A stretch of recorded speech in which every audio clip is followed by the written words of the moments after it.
শার্টটা খুব সুন্দর হয়েছে দাদা, ফিটিংসও দারুণ, একেবারে একটা নামি ব্র্যান্ডের রেডিমেড শার্টের মতো হয়েছে। আপনার পছন্দ হয়েছে তো? পছন্দ মানে আমার খুব পছন্দ হয়েছে, কিন্তু তুমি আমার মাপটাপ না নিয়ে এত ভালো ফিটিংসের শার্ট বানালে কি করে? পুরো ব্যাপারটাই জলের মতো ক্লিয়ার হয়ে যেত যদি একবার আমি হারুকে অ্যারেস্ট করতে পারতাম। হারুকে আমাকে ধরতেই হবে। খাবো না। আমি কিন্তু সব টের পেয়ে যাই আপনি কি খাচ্ছেন না খাচ্ছেন। আমি কিন্তু ওষুধও খাবো না। कभी ना तू भूलना हुई तेरे खातिर है जी रहा। বস ফোনে কি বললো রে? টাকা পয়সা ঠিকঠাক দেবে তো? হ্যাঁ হ্যাঁ দেবে দেবে, 7,000 টাকা এক্সট্রা দেবে। খালি এই টাকাটাতে হাত দিতে বারণ করলো। এই টাকাটা সামলে রাখ। আমার 7,000 টাকা, আমার তো ওইটুকুই সম্বল এখন, ওটাকে উদ্ধার করবো কি করে? Cheers!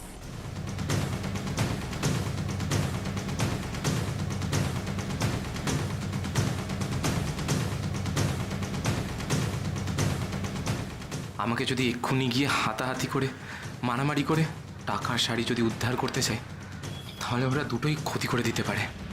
কারণ ওরা তো টাকা বা শাড়ির লোভে এই ছিনতাইটা করেনি, রাদার ওরা কারো ইনস্ট্রাকশনে আমার ক্ষতি করার জন্য এটা করেছে। কিন্তু আমার তো টাকা আর শাড়ি দুটোই চাই। কি করব এখন?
যে ওদের অ্যাপয়েন্ট করেছে সে ওদের একটু আগে ফোন করেছিল, তার মানে তার নাম্বার কল লিস্টে এখনো রয়েছে।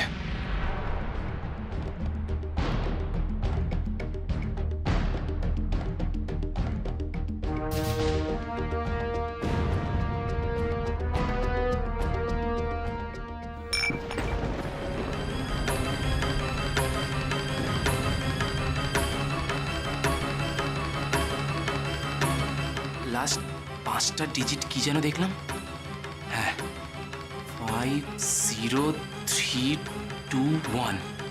হ্যাঁ, কার নাম্বার এটা?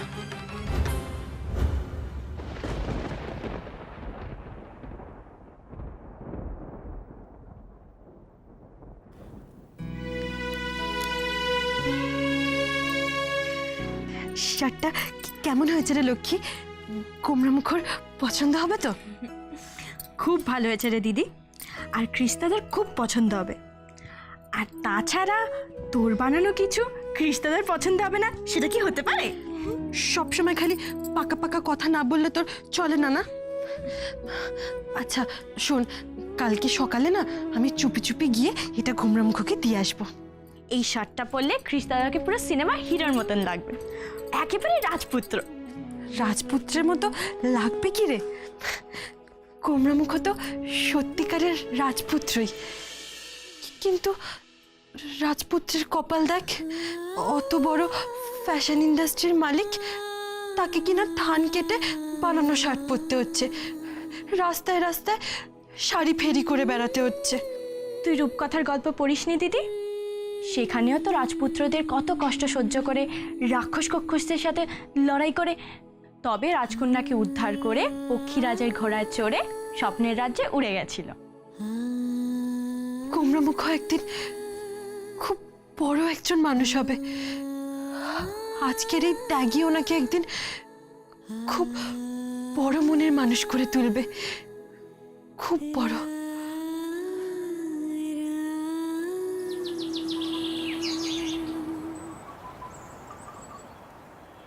শার্টটা খুব সুন্দর হয়েছে দাদা, ফিটিংসও দারুণ, একেবারে একটা নামি ব্র্যান্ডের রেডিমেড শার্টের মতো হয়েছে। আপনার পছন্দ হয়েছে তো? পছন্দ মানে আমার খুব পছন্দ হয়েছে, কিন্তু তুমি আমার মাপটাপ না নিয়ে এত ভালো ফিটিংসের শার্ট বানালে কি করে? আপনাকে যে আমি আগের থেকে আরো অনেক বেশি করে চিনতে শিখেছি গোমরামুখ,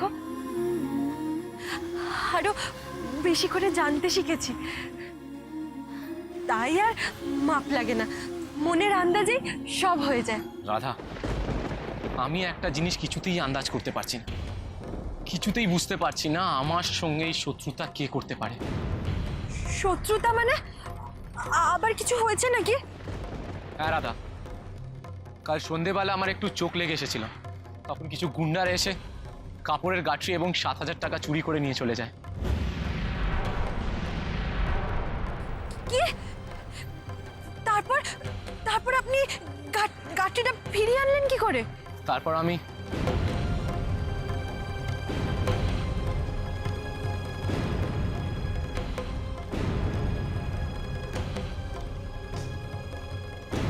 তার মানে আগের দিনও ওই সামান্য ছিচকে চোর ওরা শুধু চুরি করতে আসেনি, তার মানে ওদের কেউ কেউ প্ল্যান করে পাঠিয়েছিল।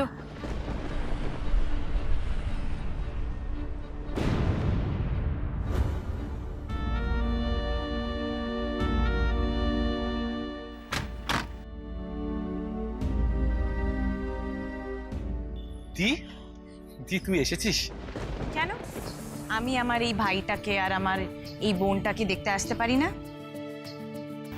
কিন্তু তোরা এই গাছতলায় কি করছিস?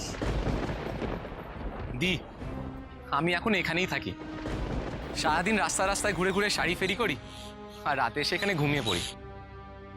আর বিশ্বাস কর দি, আমার এখানে থাকতে বিন্দুমাত্র কষ্ট হচ্ছে না, বিন্দুমাত্র নয়।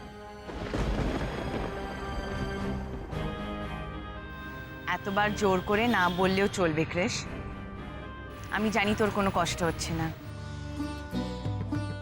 রাধার মতন বন্ধু, রাধার মতন লাইফ পার্টনার পেলে কারুর কোনোই কষ্ট হতে পারে না। ক্রেশ, এই যোগ্যতার পরীক্ষাটা হয়তো তুই দিচ্ছিস, কিন্তু এই 7 দিনের লড়াই তোরা একসাথে মিলে লড়ছিস। আর তোমাদের এই লড়াইয়ে এবার আমিও সামিল হতে এসেছি ক্রিস। দেখো, তোমার ওই হাইওয়ের অ্যাক্সিডেন্টের কেসটা, ওটা নিয়ে আমি অনেকটা এগিয়ে গেছি। এবার আমাকে খুঁজে বার করতে হবে যে রাধাকে বিষটা কে দিয়েছিল। জানিস ক্রিস, তোদের এই ভালোবাসা, এই একে অপরের সঙ্গে থাকার জন্য এই দাঁতে দাঁত চেপে লড়াই, এই স্যাক্রিফাইস, এই এত কষ্টের মধ্যে থাকা সত্ত্বেও তোদের মুখে যে হাসিটা রয়েছে, দ্যাট ইজ অ্যামেজিং। ক্রিস, কোথাও গিয়ে না আমার নিজের উপর খুব রাগ হচ্ছে। মনে হচ্ছে যে আমি এই রানা সিচুয়েশনের উপর হালটা একটু বেশি তাড়াতাড়ি ছেড়ে দিয়েছিলাম। আমার আরেকটু চেষ্টা করা উচিত ছিল, ওকে খোঁজা উচিত ছিল। একটা ছেলে তো জাস্ট এরকম ভ্যানিশ হয়ে যেতে পারে না। তুই তো তোর সাধ্যমতো খুঁজেছিস, তুই আর কি করতে পারতিস? তুই আমার কথা শোন, এটা নিয়ে আর ভাবিস না, আবার নতুন করে নিজের জীবন শুরু কর। এনিওয়ে, আমার কথা বাদ দে, এখন তোর লড়াইটাকে সাকসেসফুল করতে হবে। গৌরব, আই থিঙ্ক তুই তোর ইনভেস্টিগেশনটা স্টার্ট করে ফেল। সবচেয়ে আগে আমাকে হারুকে খুঁজে বার করতে হবে, কারণ দেখ, ওকে খুঁজে বার করতে পারলেই কিন্তু আমরা আসল ক্রিমিনালের খোঁজ ওর থেকে নিশ্চয়ই পাবো। কিন্তু হারুদাকে তো আমি বেশ কয়েকদিন পাড়ায় দেখতে পাইনি, ওকে এখন কোথায় খুঁজে পাবো?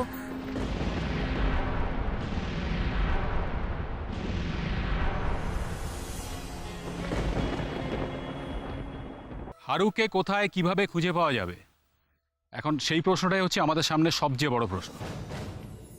পুলিশ অলরেডি ওর মোবাইল ট্র্যাক করা শুরু করে দিয়েছে, কিন্তু দেখা যাচ্ছে এতগুলো দিনের মধ্যে ও একবার মাত্র ওর মোবাইল সুইচ অন করেছে।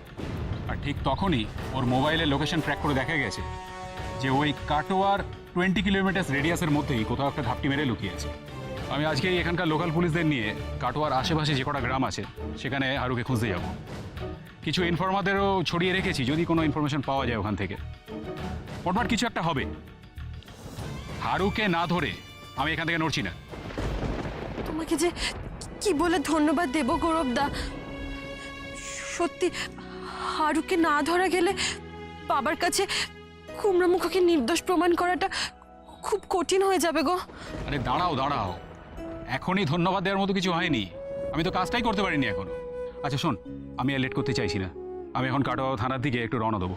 আরে দাঁড়া, আমিও তো কলকাতায় ফিরবো, আমি তোকে ড্রপ করে দিচ্ছি। কলকাতায় ফিরবে মানে? এই তো এলে, এই চলে যাবে? না না, তোমাকে কলকাতা যেতে দেবো না। তুমি এখন আমাদের বাড়িতে গিয়ে বিশ্রাম নেবে, খাওয়া দাওয়া করবে, তারপর যাবে। গৌরবদা, তুমিও থানার সব কাজ সেরে আমাদের বাড়িতে চলে এসো। রাধা, ইনভেস্টিগেশনের জন্য গৌরবকে তো এমনিতেই তোমাদের এখানে যেতে হবে, বাট আমি যেতে পারবো না, আমার কলকাতায় ফিরতেই হবে। কেন কাকুন্দি, তুমি কি বাবার উপর রাগ করে? রাধা প্লিজ এসব কথা বলো না। ইনফ্যাক্ট ওনার প্রতি আমাদের কৃতজ্ঞতা আরো বেড়ে গেছে। দেখো, অ্যাকচুয়ালি দুলাল কাকু আমাদের ওপর রেগে আছেন। মানে তোমার এই বিষ খাওয়ার ঘটনার পর উনি তো আমাদের ফ্যামিলি মেম্বারকেই সন্দেহ করছেন, আর তাই ওনার সাথে কথা বলতে লজ্জা পাচ্ছি। রাধা শোনো, এই সব কিছু মিটে যাক, তুমি আমাদের বাড়িতে ফিরে এসো, তারপর আমরা সবাই মিলে তোমাদের এখানে আসবো, খুব হই হুল্লোড় করবো, খাওয়া দাওয়া করব। কিন্তু আজ আমার ড্যাডের কাছে যেতেই হবে। আঙ্কেল আন্টি তো এখানে আছে, মম বিদেশ চলে গেছে, ড্যাডের কাছে এখন আমার থাকা দরকার। মম হঠাৎ করে বিদেশে কেন গেল বলতো?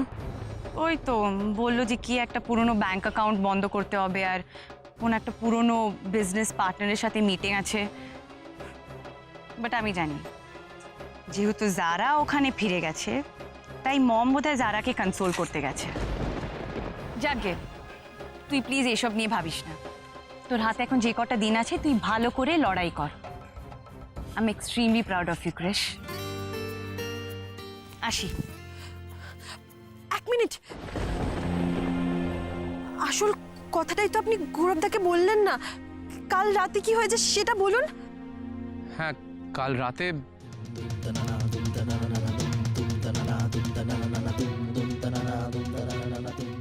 লাস্ট 5টা ডিজিট ছিল 55031। দাঁড়াও দাঁড়াও, নাম্বারটা আমি একটু সেভ করে নিই। হ্যাঁ বলো একবার। 50321। ওকে, আচ্ছা তাহলে ব্যাপারটা কি এরকমই দাঁড়াচ্ছে না যে রাধাকে যারা বিষ দিয়ে মারতে চেয়েছিল তারাই বারবার তোমার উপরে অ্যাটাক করছে? হ্যাঁ, বাট আমি একটা জিনিস বুঝতে পারছি না, এর পেছনে তার মোটিভ কি থাকতে পারে? ক্রিমিনাল সাইকোলজি কঙ্কনা, এটা বোঝা খুব ডিফিকাল্ট। এনিওয়ে শোন, আমাদের কিন্তু আর সময় নষ্ট করলে চলবে না। আমি আজকেই কাটোয়া থানার পুলিশকে পাঠাচ্ছি ওদের ডেরায়, যদি কোনো রকম ক্লু পাওয়া যায়। আর এই নাম্বারটাকেও দেখি যদি কোনোভাবে কাজে লাগানো যায়। তবে কি জানিস তো কঙ্কনা, মানে পুরো ব্যাপারটাই জলের মতো ক্লিয়ার হয়ে যেত যদি একবার আমি হারুকে অ্যারেস্ট করতে পারতাম। হারুকে আমাকে ধরতেই হবে।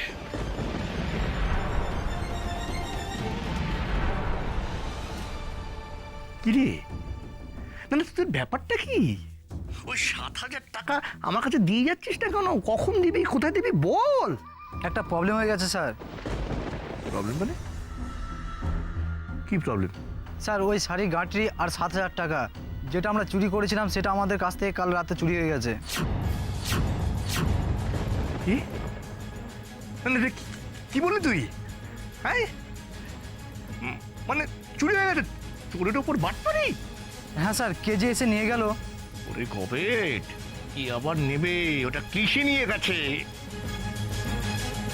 কিন্তু স্যার ওকে তো বেহুশ করে দিয়েছিলাম।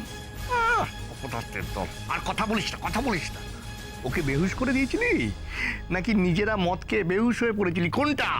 উফ, মা গো মা, তোরা তোরা তো দেখছি আমাকে ডুবিয়ে ছাড়বি। শোন, তোরা এক্ষুনি তোদের ডেরা ছেড়ে পালিয়ে যা, পালিয়ে যা, পালিয়ে যা, পালিয়ে যা। ওই ডেরা ছেড়ে পালিয়ে গেছি, অন্য ডেরায় আছি।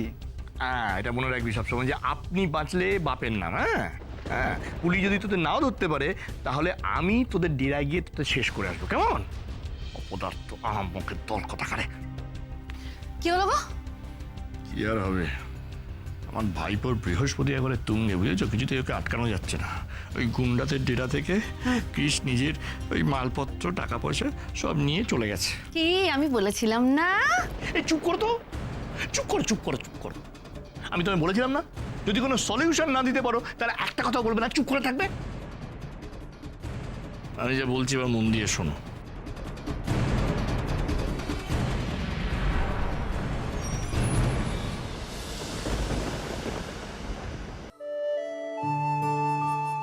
রাধা, তুমি আমার সঙ্গে আর কত দূর যাবে বলো তো? যাও, বাড়ি ফিরে যাও। এত রোদে আর ঘোরাঘুরি করতে হবে না। আপনি শাড়ি বিক্রি করতে নোনা পুকুরের ওদিকে যাচ্ছেন না? তাই আমিও যাবো আপনার সঙ্গে। না না, পাগল নাকি? এমনি তুমি দুদিন আগে এত বড় একটা অসুখ থেকে উঠলে, তারপর কাল সারা রাত জেগে তুমি আমার জন্য শার্ট বানিয়েছো। আজকে তুমি রেস্ট নেবে, বুঝলে? আপনি এই চাঁদি ফাটা রোদ্দুরে রাস্তা রাস্তায় ঘুরে ঘুরে শাড়ি বিক্রি করবেন, আর আমি বাড়িতে পাখার তলায় বসে অকর্মণ্যের মতো বিশ্রাম নেব? তা কখনো হয় বলুন? অকর্মণ্য কে বলেছে? তুমি যে প্রতি মুহূর্তে আমাকে ইন্সপায়ার করে চলেছো, আমাকে উৎসাহ দিয়ে চলেছো, আমার যে কোনো বিপদে জান প্রাণ দিয়ে ঝাঁপিয়ে পড়েছো, সেটা কি কম বড় কাজ রাধা? জেদ করো না রাধা, প্লিজ বাড়ি ফিরে যাও। কুমড়া মুখ। রাধা, একটা কথা বোঝার চেষ্টা করো।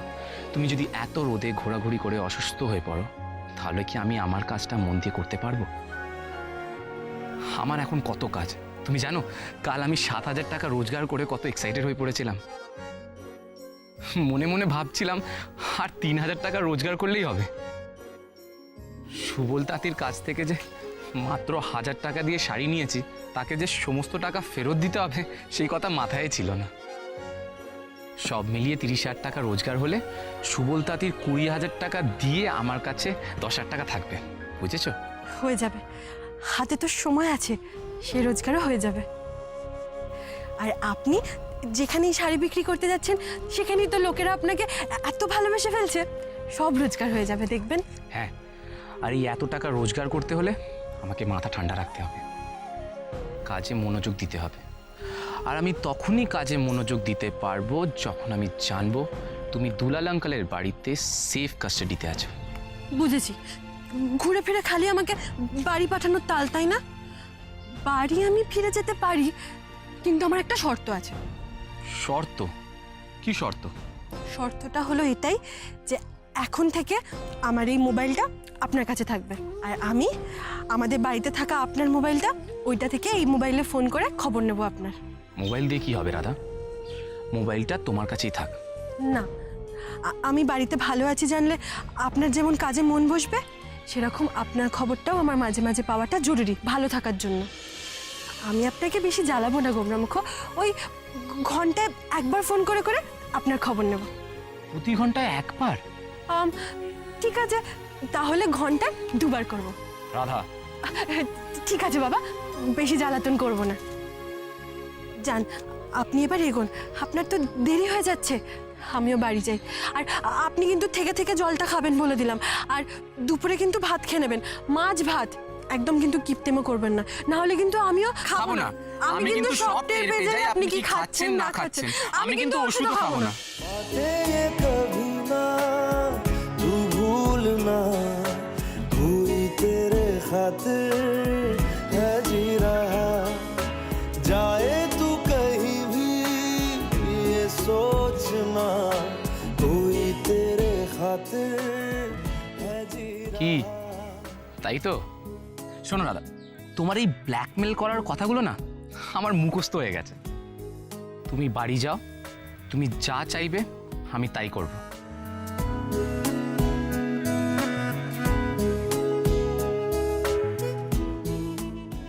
যাও রাধা। নিন এটা, আমি এবার আসি। हमदर्द है हमदम भी है, तू साथ है तो जिंदगी, तू जो कभी दूर रहे, ये हमसे हो जाए अजनबी, तुझसे मोहब्बत करते हैं जो, तुझसे मोहब्बत करते हैं जो, कैसे करें हम उसको बयां। আমার মাপ না নিয়ে তুমি এত সুন্দর শার্ট বানালে আমার জন্যে। রাধা, তুমি সত্যি খুব বড় শিল্পী।